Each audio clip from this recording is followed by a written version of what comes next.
Hello students, today we are going to study Human Genome Project. The genetic makeup of an individual lies in its DNA. DNA sequence सभी में different है. Though there are only 4 nitrogen bases, but the difference in sequence is there. अगर दो individual आपस में different हैं तो ज़रूर उनके नाइट्रोजन बेस के सीक्वेंस में कुछ ना कुछ प्लेसेस पे डिफरेंस होगा. और इन सारे assumptions, all these assumptions led to the quest of finding out the complete DNA sequence of human genome. Human genome जो 3.3 × 10⁹ बेस पेयर जितना लंबा है, उस पूरे जीनोम को सीक्वेंस करने की जब साइंटिस्ट ने सोची, वो कब इस बारे में सोच पाए? जब जेनेटिक इंजीनियरिंग टेक्निक्स आई. जेनेटिक इंजीनियरिंग टेक्निक्स क्या हैं? किसी पीस ऑफ डीएनए को आइसोलेट करना और उसकी क्लोनिंग करना. आप इन चीज़ों को बायोटेक्नोलॉजी चैप्टर में अच्छे से डिटेल में पढ़ोगे.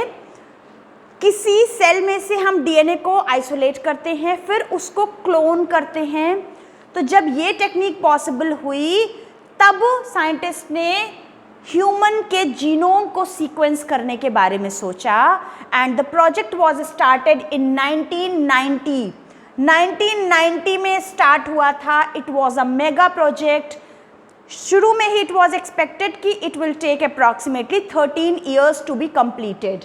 1990 में स्टार्ट हुआ और 2003 में कंप्लीट हो जाएगा, ऐसा सोचा गया. दो it was not completed in 2003, और ज़्यादा टाइम लगा था. I'll tell you later. It was a mega project क्योंकि इतना लंबा टाइम लगा. इतने लंबे ह्यूमन जीनोम को सीक्वेंस करना था. ऑल ओवर इंडिया से साइंटिस्ट की टीम यहाँ पर इन्वॉल्व हुई. कितना लंबा डीएनए सीक्वेंस करना है? 3.3 × 10⁹ बेस पेयर लंबा डीएनए सीक्वेंस होना है. अगर एक नाइट्रोजन बेस के सीक्वेंसिंग में $3 का खर्चा आ रहा था, it was expected, it was planned कि ऐसा इतना खर्चा आएगा, तो टोटल एक्सपेंडिचर कितना हो जाएगा? It was approximately $9 billion, which is a very huge amount. तो इतनी बड़ी अमाउंट प्लान की गई थी इस प्रोजेक्ट के लिए. उसके बाद ह्यूमन जीनोम की सीक्वेंसिंग में अभी हमने क्या देखा? कितना लंबा जीनोम है? 3.3 × 10⁹ बेस पेयर्स. ये डेसिमल हटा दें तो हमें 8 0 लगाएंगे. ओके. अब कितना लंबा जीनोम बनेगा उसको हम लिखेंगे. जो भी सीक्वेंसिंग करेंगे उसको लिखते जाएंगे. अगर हम किसी कॉपी पे लिखेंगे तो कैसी कॉपी? अगर एक कॉपी के एक पेज में 1000 अल्फ़ाबेट्स आ रहे हैं, हमें ATGC यही तो लिखना है ना. अगर एक कॉपी के एक पेज में 1000 अल्फ़ाबेट्स आएंगे तो ऐसी 1000 उस कॉपी में 1000 पेजेस होंगे. एक पेज में 1000 अल्फ़ाबेट आएगा. 1000 पेजेस वाली ऐसी 3300 कॉपीज़ लगेंगी. Is that clear? ये आपके बुक में जो लिखा है सेंटेंस, उसका क्या मीनिंग है कि अगर एक पेज में 1000 लेटर्स आएंगे, ये 1000 लेटर्स, तो 1000 पेजेस वाली 3300 बुक्स लगेंगी. तो क्या इतने बड़े डेटा को कॉपीज़ पे लिख पाना पॉसिबल है? इसके लिए हाई स्पीड कंप्यूटेशनल डिवाइसेस बनानी थी. इतने बड़े डेटा को स्टोर करने के लिए, उसको ज़रूरत के टाइम रिट्रीव करने के लिए और उसकी एनालिसिस करने के लिए. इसी के साथ बायोलॉजी की एक नई ब्रांच शुरू हुई, बायो इन्फॉर्मेटिक्स, जहाँ पर इन इंफॉर्मेशन को एक हाई स्पीड कंप्यूटेशनल डिवाइसेस में स्टोर करना, फिर उसको रिट्रीव करना और फिर उसकी एनालिसिस करना, ये सब हो सके पॉसिबल. बायो इन्फॉर्मेटिक्स, इस इंफॉर्मेशन को स्टोर करना. अब हम देखते हैं ह्यूमन जीनोम प्रोजेक्ट के क्या गोल्स थे. स्टार्टिंग से ही क्या गोल्स थे कि सारे जीन्स को, जितने भी जीन्स हैं, 20,000 से 25,000 जीन्स जितने भी ह्यूमन डीएनए में हैं, उन सभी को आइडेंटिफाई करना. सभी पूरे 3 बिलियन नाइट्रोजन बेसिस के सीक्वेंस को जानना, उसकी सीक्वेंसिंग करना. इस सारी इंफॉर्मेशन को डेटाबेसेस में स्टोर करना और फिर improve tools for data analysis, जो डेटा हमने स्टोर किया उसकी एनालिसिस भी हम कर सकें, ऐसा हमें टूल डेवलप करना है। जो डेटा, जो भी हमें सारी इंफॉर्मेशन नाइट्रोजन बेसिस की सीक्वेंसेस की मिली है, उस इंफॉर्मेशन को किसी और एरिया में, किसी इंडस्ट्रीज़ में अप्लाई कर सकें, इंडस्ट्रीज़ को भी दे सकें। जैसे फॉर एग्जांपल इंसुलिन बनाने वाली कोई इंडस्ट्री है, उसको हम इंफॉर्मेशन देंगे कि कौन सा जीन सीक्वेंस रिस्पॉन्सिबल है इंसुलिन के लिए, ह्यूमन इंसुलिन के लिए। तो वो जब जीन सीक्वेंस जान जाएंगे तो वो इंसुलिन को बना सकेंगे लार्ज नंबर में उस जीन की क्लोनिंग करके। तो इस तरीके से हमारी जो इन्फॉर्मेशन है उसको दूसरे सेक्टर्स में, दूसरी इंडस्ट्रीज़ को भी दे सकेंगे हम। और जब क्लोनिंग की बात आ रही है, आपने रफली आइडिया होगा दिमाग में, क्लोन करते हैं हम किसी जीन को, थोड़ा सा अगर ऑल्टर कर रहे हैं यहाँ पर, तो इससे रिलेटेड कई सारे इश्यूज उठेंगे। तो एथिकल, लीगल और social issues, ELSI, ethical, legal, social issues जो इससे रिलेटेड उठेंगे, उसको सॉर्ट आउट करने के लिए भी कमिटी होनी चाहिए इस ह्यूमन जीनोम प्रोजेक्ट में। अब ह्यूमन के जीनोम की सीक्वेंस की बात हो रही है, पर बहुत सारे नॉन ह्यूमन मॉडल ऑर्गेनिजम्स की भी सीक्वेंसिंग हुई। कौन कौन से हैं? बैक्टीरिया है, ईस्ट है, सिनोरैबिडिटिस एलिगेंस, ये एक non pathogenic free living nematode है। उसके अलावा ड्रोसोफिला फ्रूट फ्लाई, कौन सी? मॉर्गन वाली ड्रोसोफिला। प्लांट्स, राइस और अराबिडोप्सिस, इतने सारे और ऑर्गेनिजम्स की भी सीक्वेंसिंग हुई। कैसे याद रखोगे सारे organisms? A for Arabidopsis, B for bacteria, C for Caenorhabditis elegans, D for Drosophila, D के साथ ही F लिख सकते हो, नहीं तो याद ही रहेगा। और फिर ABCDE, E फॉर ईस्ट कर लो, E से ईस्ट याद रख लो, वही प्रोनाउंसिएशन है इसका। ये सारे हो गए, सिर्फ एक बचा राइस। तो मेरे अल्फ़ाबेट, मेरे नाम के अल्फ़ाबेट को याद रख लो, ABCDER। इतने ऑर्गेनिजम्स की भी जीनोम सीक्वेंसिंग हुई, ये आपको याद रखने हैं, प्लीज़ इसको याद रख लेना। अब ये बहुत इंपॉर्टेंट है, क्या मेथड्स यूज़ किए गए? 2 मेथड्स हैं, देखो यहाँ पर, expressed sequence tags and sequence annotation. 2 हैं, कंफ्यूजन थोड़ा बहुत हो सकता है, but please try to understand. Expressed sequence tags, जितना भी हमारा डीएनए है, जितना भी लंबा हम डीएनए बात करें, हमारे डीएनए में कुछ पोर्शन ऐसा है जो किसी इंफॉर्मेशन को कोड करता है, और बहुत सारा ऐसा डीएनए पोर्शन है जो नॉन कोडिंग है। तो ये तो हमारा कोडिंग पोर्शन है, ये सारा का सारा है हमारा नॉन कोडिंग पोर्शन। ठीक। सीक्वेंस एनोटेशन कहता है कि सब कुछ सीक्वेंस कर डालें, कोडिंग, नॉन कोडिंग, सब कुछ। एकदम एक ब्लाइंड अप्रोच है जहां पर लाइन से सब कुछ कोड सीक्वेंस कर देनी है, सारा जीनोम वो किसी प्रोटीन को कोड कर रहा है या नहीं कर रहा है। तो यहाँ पर whole set of genome is sequenced, सब कुछ, कोडिंग, नॉन कोडिंग, सब कुछ। जबकि एक्सप्रेस्ड सीक्वेंस टैग्स में सिर्फ उस सेगमेंट को कोड हम सीक्वेंसिंग करेंगे जो एक्सप्रेस होता है किसी पर्टिकुलर कैरेक्टर में, जो प्रोटीन के फॉर्म में एक्सप्रेस हो रहा है, सिर्फ उसको सीक्वेंस करेंगे। सिंपल है। एक्सप्रेस्ड सीक्वेंस टैग्स में सिर्फ उसको करेंगे जो एक्सप्रेस हो रहा है, सिर्फ कोडिंग को करेंगे, नॉन कोडिंग को नहीं लेंगे। सीक्वेंस एनोटेशन में सब कुछ ले लेंगे। ऐसे भी याद रख सकते हो, एनोटेशन एनॉय से बना ना, एनॉइंग, परेशान करने वाला। तो नॉन कोडिंग को भी सीक्वेंस करना जो हमारे किसी काम का नहीं है, उसको भी जानने में फालतू टाइम वेस्ट करना, तो काफ़ी एनॉइंग प्रोसेस है सीक्वेंस एनोटेशन, सब कुछ सीक्वेंस करना। इसको याद रखना अच्छे से। नाउ नेक्स्ट, क्या करते हैं हमें, कब जिसका जीनोम जानना है, ह्यूमन बीइंग में से एक सेल में से डीएनए को आइसोलेट किया, फिर उस डीएनए को हमने स्मॉल फ्रेगमेंट्स में कट किया। एंजाइम्स को यूज़ करके हम डीएनए के सीक्वेंस को कट करते हैं स्मॉल पीसेस में, फ्रेगमेंट्स में आइसोलेट किया, फिर उसको रैंडम फ्रेगमेंट्स में हमने कट कर लिया, कई साइजेस के हो सकते हैं। फिर हम उस जो फ्रेगमेंट्स हमने कट किए, उन फ्रेगमेंट्स को क्लोन करते हैं। कैसे क्लोन करते हैं? एक वेक्टर को यूज करते हुए किसी होस्ट में डालते हैं। ये हमारा कोई पीस ऑफ डीएनए है, इसको हमने किसी वेक्टर को यूज करके, कलर चेंज करते हैं, किसी वेक्टर को यूज करते हुए हमें किसी होस्ट सेल में डालना है। ठीक है, क्यों? क्योंकि हमने जो पीस ऑफ डीएनए लिया है उसको किसी ORI वाली चीज़ के साथ में जोड़ेंगे, तब उसमें रेप्लिकेशन हो पाएगा, लार्ज नंबर ऑफ कॉपीज बनेंगी। कितनी कॉपीज बनेंगी विल डिपेंड कि उस सेल का कितना कॉपी नंबर पर सेल है, मतलब वो उसका जीनोम कितने बार रेप्लिकेट कर सकता है। तो हम क्या करेंगे, किसी डीएनए पीस जो हमने ह्यूमन में से निकाला है, कट किया, उसको वेक्टर यूज करते हुए हम किसी होस्ट में डालेंगे। ठीक है, तो ये क्या किया हमने, इसको यहाँ वेक्टर में लगा दिया। अब इस वेक्टर को हम इस होस्ट में इंट्रोड्यूस करेंगे। ये बायोटेक्नोलॉजी में आप डिटेल में चीजें पढ़ोगे, अभी एक रफ ब्रीफ आइडिया ले लो दिमाग में। तो हमने क्या लिया, क्या सोचा गया पहले से कि क्या वेक्टर्स और क्या होस्ट लेंगे। Host bacteria and east plan किए गए, बैक्टीरिया एंड ईस्ट। बैक्टीरिया में से वेक्टर क्या हो गया, bacterial artificial chromosome, bacterial artificial chromosome. And east के लिए YAC, ईस्ट आर्टिफिशियल क्रोमोसोम। क्या करना है हमें, जो हमारा ह्यूमन जीन है, जो छोटे छोटे फ्रेगमेंट्स हमने डीएनए के लिए, उसको क्लोन करना है।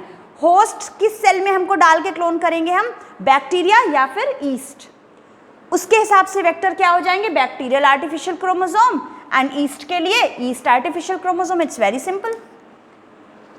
तो पहले तो प्लान किया गया कि हम ये ले सकते हैं, पर बाद में ईस्ट को लिया गया और ईस्ट आर्टिफिशियल क्रोमोसोम को लिया गया। बैक्टीरिया प्रोकैरियोटिक सेल है, ईस्ट यूनिसेलुलर यूकैरियोटिक सेल है। तो ह्यूमन जीनोम है, लंबा है, बड़ा है, बड़ी सेल ली गई, ईस्ट की सेल ली गई, यूकैरियोटिक सेल ली गई, ये याद रखोगे। Host is east and this vector is yeast artificial chromosome. इसका फुल फॉर्म भी आप याद रखोगे, YAC एंड BAC का। अब क्या हुआ, सारे जीनोम की सीक्वेंसिंग की गई। कितने जीनोम की सीक्वेंसिंग करनी होगी हमको? अब कितने क्रोमोसोम्स हैं हमारे पास? आप बोलोगे 46, पूरे 46 की करेंगे? नहीं, देखो जरा, क्रोमोसोम 1 हम बात करें तो सिमिलर है, 2 सिमिलर है, तो अगर हम यहाँ पे से 1 2 3 4 ऐसे करें तो कितने करने पड़ेंगे? 22 कितने हैं? ऑटोसोम्स। फिर सेक्स क्रोमोसोम XX तो सिमिलर है, X और Y plus X plus Y। Total कितने हमें क्रोमोसोम्स की सीक्वेंसिंग करनी है? 24। कौन से? 22 प्लस 2। कितने हमें करने हैं टोटल? 24 ह्यूमन क्रोमोसोम की सीक्वेंसिंग करनी थी। कब तक का टारगेट हमने रखा था? 2003 तक का टारगेट रखा था। 2003 तक लगभग सारा काम हो गया था। Only 1 chromosome was left, it was first chromosome. सब कुछ काम हो गया है, पहले पे ही अटके हुए हैं। तो क्रोमोसोम 1 सबसे लास्ट में सीक्वेंस हुआ है, और ये इतना बड़ा है कि इसको सीक्वेंस करने में 3 इयर्स का और टाइम लग गया, और इट वॉज कंप्लीटेड इन 2006। मई 2006 में ये कंप्लीट हो पाया, और ये लास्ट था। कौन सा वाला? फर्स्ट। ये लार्जेस्ट भी है। Is it clear? इस तरीके से आपको कोई नहीं समझाएगा, ये याद रखने के लिए है, आपको याद ही रखना है हर हाल में। क्रोमोसोम 1 सबसे लास्ट में सीक्वेंस हुआ था, 1 मार्क में, ये भी पूछ लेते हैं। अब आ जाते हैं हम salient features of human genome पे। इट इज़ वेरी इंपॉर्टेंट, बहुत ध्यान से इसको देखो। क्या है इसके सेलिएंट फीचर्स? ह्यूमन जीनोम में कितने न्यूक्लियोटाइड बेसेस है हमको बार बार पता है, 3.3 × 10⁹ बेस पेयर्स, या 3 बिलियन बोल ले, या 3000 मिलियन न्यूक्लियोटाइड बेसेस, ये सभी एक ही चीज़ है, तो आप कुछ भी लिख सकते हो। एक एवरेज जीन का साइज कितना है? 3000 बेसेस। टोटल जीन्स कितने हैं? टोटल नंबर ऑफ जीन्स 30,000 है। पहले सोचा जा रहा था कि 80,000 से 1.4 लाख तक है, पर नहीं, जीन्स का नंबर कम है। कितना है? 30,000 जीन्स। एक जीन का साइज 3000 एवरेज। ठीक, अच्छा, एवरेज की ये बात है। अब जीन का साइज बड़ा या छोटा हो सकता है। जीन का साइज इतना बड़ा तक भी हो सकता है कि लार्जेस्ट जीन है डिस्ट्रोफिन, उसका साइज है 2.4 मिलियन नाइट्रोजन बेसेस का सीक्वेंस। Am I clear? Average gene का साइज तो सिर्फ 3000 है, पर लार्जेस्ट जीन जो है वो 2.4 मिलियन लंबा है। डिस्ट्रोफिन उसका नाम है। ये बहुत इंपॉर्टेंट बात है, याद रखोगे। Dystrophin is the largest gene, 2.4 million basis जितना लंबा है। कितने जीन्स हैं? 30,000। कितना एवरेज साइज है? 3000। कितने हैं? 3.3 × 10⁹ बेस पेयर्स। आगे बढ़ते हैं। जितने भी जीन्स हम जानते हैं 50% से ज्यादा के फंक्शंस अभी भी अननोन है, ठीक।